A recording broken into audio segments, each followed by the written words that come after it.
మాజీ మంత్రి హరీష్ రావు సీఎం రేవంత్ రెడ్డి మధ్య ఫ్లెక్సీవార్ మరింత ముదురుతుంది. రేవంత్ రెడ్డి రాజీనామా చేయాలంటూ హైదరాబాద్లో అర్ధరాత్రి పోస్టర్లు వెలిశాయి. రుణమాఫీపై మాట నిలుపుకోవడంలో విఫలమైన సీఎం రేవంత్ రెడ్డి వెంటనే రాజీనామా చేయాలంటూ వెలిసిన పోస్టర్లు రాజకీయంగా కలకలం రేపాయి. ఇదే అంశానికి సంబంధించి మరిన్ని వివరాలు మా ప్రతినిధి తిరుపతి లైవ్ ద్వారా అందిస్తారు. మరిన్ని అప్డేట్స్ చెప్పండి తిరుపతి. యామని తెలంగాణ రాష్ట్ర రాజకీయాలన్నీ రుణమాఫీపై జరుగుతున్నటువంటి పరిస్థితులు కనబడుతుంది. ఎప్పుడైతే రుణమాఫీ జరుగుతుందో ఆ క్రమంలోనే కాంగ్రెస్ బీఆర్ఎస్ నేతల మధ్య విమర్శలు కొనసాగుతున్న పరిస్థితి కనబడుతుంది. కాంగ్రెస్ ప్రభుత్వం మొదటి విడతగా ₹1,00,000 రుణమాఫీ, ఆ తర్వాత రెండో విడత ₹2,50,000, నిన్న ఆగస్టు 15తో మూడో విడత ₹2,00,000 రుణమాఫీ కార్యక్రమాన్ని సీఎం రేవంత్ రెడ్డి ప్రారంభించి అక్కడ మాట్లాడిన తర్వాత ఆ రోజు నుంచి కూడా కాంగ్రెస్ నేతలంతా కూడా హరీష్ రావు రాజీనామా చేయాలి, హరీష్ రావు తప్పకుండా రాజీనామా చేస్తేనే ఆయన మాట కట్టుబడి ఉంటుంది కూడా కాంగ్రెస్ నేతలంతా పెద్ద ఎత్తున విమర్శలు చేసినటువంటి పరిస్థితి కనబడుతుంది. ఈ నేపథ్యంలో నిన్న అర్ధరాత్రి హైదరాబాద్లో కావచ్చు, సిద్దిపేట నగరంలో, సిద్దిపేట టౌన్లో అంతా హరీష్ రావుకు వ్యతిరేకంగా కాంగ్రెస్ పార్టీ నేతలు ఫ్లెక్సీలను ఏర్పాటు చేశారు. ఈ ఫ్లెక్సీలు ఏర్పాటు చేసినటువంటి నేపథ్యంలోనే బీఆర్ఎస్ పార్టీకి సంబంధించినటువంటి నేతలు ఫ్లెక్సీలు చింపేటువంటి ప్రయత్నం చేశారు.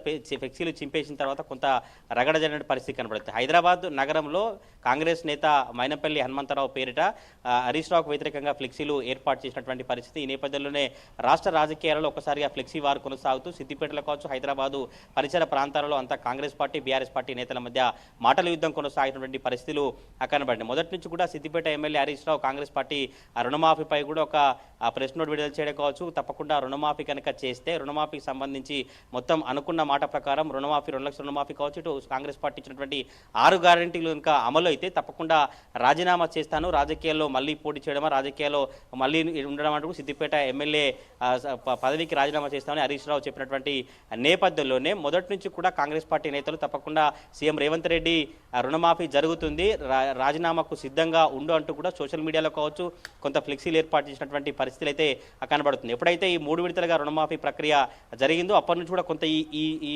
మాటలు కావచ్చు, ఈ విమర్శలు కావచ్చు, ఈ ఫ్లెక్సీ వార్ చాలా పీక్స్ చేరిందనే చెప్పుకోవాలి. నిన్నటి నుంచి కూడా సిద్దిపేటలో కాంగ్రెస్ వర్సెస్ బీఆర్ఎస్ నేతలు అన్నట్టుగా మొత్తం సిచ్యువేషన్ అంతా మారిపోయింది. నిన్న అర్ధరాత్రి సిద్దిపేటలో ఉన్నటువంటి ఎమ్మెల్యే క్యాంపు కార్యాలయానికి కాంగ్రెస్ నేతలు వెళ్ళి బీఆర్ఎస్ పార్టీకి సంబంధించినటువంటి ఆ ఫ్లెక్సీలను కావచ్చు, హరీష్ రావు సంబంధించిన ఫ్లెక్సీలను చించేశారు. ఆ తర్వాత బీఆర్ఎస్ నేతలు ఎక్కడైతే కాంగ్రెస్ పార్టీ నేతలు ఏర్పాటు చేసినటువంటి ఆ ఫ్లెక్సీలు ఉన్నాయో వాళ్ళు ఆ ఫ్లెక్సీలను చింపేయడం, పరస్పర విమర్శలు చేసుకోవడం, పరస్పర ఫ్లెక్సీలను చించేయడంతో సిద్దిపేట టౌన్లో ఒక హైటెన్షన్ వాతావరణం నెలకొన్నటువంటి పరిస్థితి కనబడుతుంది. పోలీసులు పెద్ద ఎత్తున రోడ్లపై కూడా మోహరించి ఎవరు వస్తున్నారు, కాంగ్రెస్ నేతలు ఎవరు బీఆర్ఎస్ నేతలు వస్తున్నారు, ఎవరి మూవ్మెంట్ ఎట్లా ఉంటుంది, ఎందుకోసం ఈ ధర్నా నిరసన కార్యక్రమం చేస్తున్నట్టు కూడా పోలీసులు ఎప్పటికప్పుడు అబ్జర్వేషన్ చేస్తూ ఉన్నతాధికారులకు సమాచారం ఇస్తూ కూడా సిద్దిపేట టౌన్లో ఎటువంటి చర్యలు తీసుకోవాలి, ఎటువంటి సామాన్య ప్రజలకు ఇబ్బందులు తలెత్తకుండా మొత్తం పోలీస్ బందోబస్తు ఏర్పాటు చేసిన పరిస్థితి. ప్రస్తుతం ఇప్పుడు సిద్దిపేట ఎమ్మెల్యే క్యాంప్ ఆఫీస్ దగ్గర కూడా భారీగా పోలీసులు మోహరించినటువంటి పరిస్థితి కనబడుతుంది. ఎందుకంటే అర్ధరాత్రి కొంత Siddipet MLA camp office Harish Rao ఇంటి దగ్గర హైడ్రామా కావచ్చు, ఫ్లెక్సీలు చించేయడం కావచ్చు, కొంత ఉద్రిక్త వాతావరణం తలెత్తినటువంటి నేపథ్యంలోనే పోలీసులు అక్కడ భారీగా బందోబస్తు ఏర్పాటు చేసి ముందస్తు చర్యలు తీసుకున్న నేపథ్యంలోనే ఇప్పుడు కొద్దిసేపటి క్రితం కూడా బీఆర్ఎస్ సంబంధించి కావచ్చు, కాంగ్రెస్ నేతల మధ్య పరస్పర వాగ్వాదం ఆరోపణలు చేసిన పరిస్థితులు కనబడాయి. ఎందుకంటే ఎప్పుడైతే సిద్దిపేట టౌన్లో బీఆర్ఎస్ ఫ్లెక్సీలు ఏర్పాటు చేయడం కావచ్చు, ఇటు కాంగ్రెస్ సంబంధించిన నేతలు హరీష్ రావు వ్యతిరేకంగా ఫ్లెక్సీలు ఏర్పాటు చేయడం, ఇటు కాంగ్రెస్ ఫ్లెక్సీలను బీఆర్ఎస్ నేతలు చింపడం, బీఆర్ఎస్ ఫ్లెక్సీలకు సంబంధించి కాంగ్రెస్ నేతలు చింపడంతోనే ఒక హైటెన్షన్ వాతావరణం తలెత్తినటువంటి పరిస్థితులు కనబడుతుంది. కొద్దిసేపటి క్రితమే మీడియాతో కూడా హరీష్ రావు మాట్లాడుతూ కాంగ్రెస్ ప్రభుత్వం మొదటి నుంచి ఎటువంటి కార్యక్రమాలు తీసుకుంటుంది, రాష్ట్రంలో పోలీస్ శాఖ కావచ్చు, రాష్ట్రంలో పోలీసులు ఉన్నప్పటికీ కూడా ఒక ఎమ్మెల్యే ఇంటిపైనే, ఒక ఎమ్మెల్యే అధికార నివాసం పైన దాడి చేయడానికి కాంగ్రెస్ నేతలు రావడానికి చాలా తప్పుపడుతూ బీజేపీకి కూడా ఫిర్యాదు చేసినటువంటి పరిస్థితి కనబడుతుంది. రుణమాఫీ ఎక్కడ గ్రౌండ్ లెవెల్లో సరిగా జరగట్లేదు, ఇప్పటికే 1,00,000, 1,50,000, 2,00,000 3 విడతలు అని చెప్పారు. కానీ గ్రౌండ్ లెవెల్లో అనేక గ్రామాలలో బ్యాంకుల చుట్టూ రైతులు తిరుగుతున్నారు, వారు అనుకున్నటువంటి మేరకు 31 కోట్లు అని చెప్పారు. కానీ కనీసం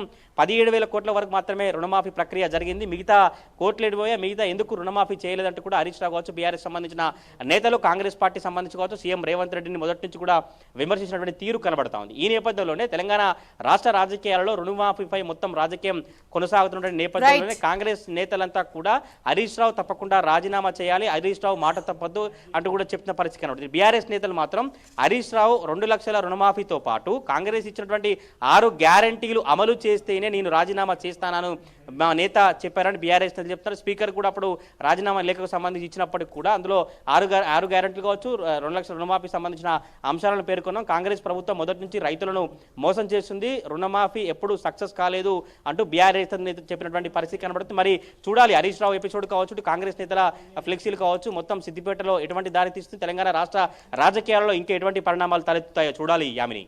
రైట్, థ్యాంక్ యూ తిరుపతి.